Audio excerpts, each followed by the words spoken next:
In this lecture, we're going to show how the SOLIDWORKS round dimensions. So here we have 135.84 and here we have 81.65. And now here, as we can see, we have two decimals. And now we want to put one decimal. So let's go here, let's click on this dimension. Let's go here, tolerance precision. Let's go with one decimal. And now we can see that SOLIDWORKS round this to 8, not to 9, to 8. Let's click OK. Let's go here. Let's click on this one. Let's go with one decimal. And now SOLIDWORKS round this one to 7. Not to 6, but to 7. So everything that is below 5 is rounded to lower number. And everything that is 5 or bigger than 5 is rounded to bigger number. So let's go here with two decimals again. Like this, 65. And let's go here with two decimals again.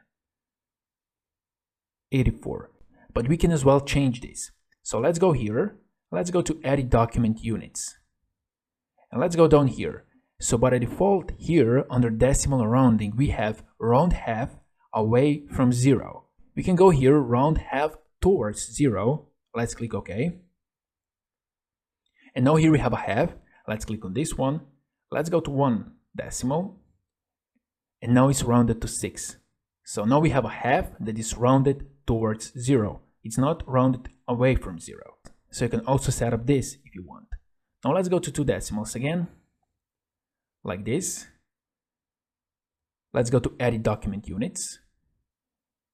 Let's go with round half to even. Now let's click OK.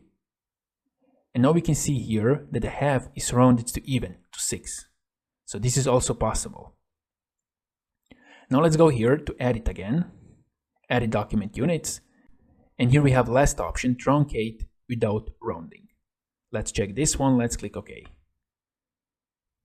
And now here we got 65. Now if we go here again, let's go to one decimal, we have 6.